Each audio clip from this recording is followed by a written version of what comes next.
low carb and fasting for any age. Pwedeng pediatrics, pwedeng matanda, pwedeng nasa middle age, pwedeng nasa teens. So, paano ba nangyayari ito? Yung low carb, actually, even keto was used as therapy sa mga bata who had epilepsy. So, this started way back, decades old na po itong regimen na ito. And itong subgroup na ito ang una sa mga bata na naka-experience ng keto. So, yun nga, even pediatrics, they are okay to have low-carb lifestyle, not necessarily always keto naman unless talagang therapeutically indicated, like in this case, sa epilepsy nga, keto is used as therapy for that. And then, we go to yung mga certain life stages, mga breastfeeding, mga buntis, pwede rin ba ang low-carb? The answer is yes. So, para sa mga ganitong kaso, safe to do would be not go really keto talaga, right? So, pregnancy, it's good to stay from upper moderate to liberal. Ang low carb, ginagamit siya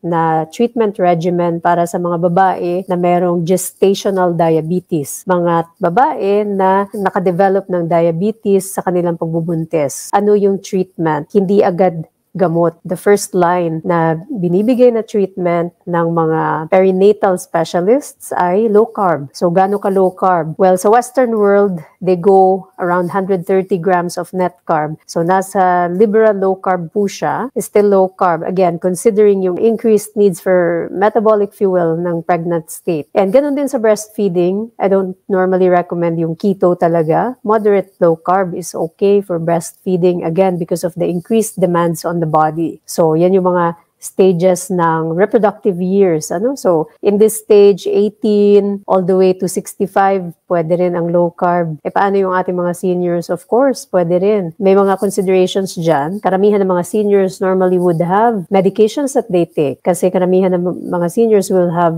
medical conditions na kung maaari ay alam ng inyong doktor na maglo-low carb kayo para matulungan mag-adjust ng mga medications. Many of the medications will need adjustment. So, diabetes is one of the disease states that need to be, for the medication to be adjusted. And then hypertension, of course, as you get better with yung inyong blood pressure control, by losing weight, lessening the inflammatory load sa katawan, then eventually the medication will need to be adjusted, either lowered or weaned off hanggang matanggal na talaga ng tuluyan. Hindi po imposible na mawala ng gamot sa pag-low carb and fasting lifestyle natin. So ito po yung different age groups that can certainly do low-carb lifestyle. It is doable in any age group kapag merong mga unstable medical conditions. Work collaboratively with our medical professional. Huwag natin gawin itong lifestyle na ito nang walang tamang gabay, of course, lalo na kapag meron tayong tinitake na mga maintenance na gamot.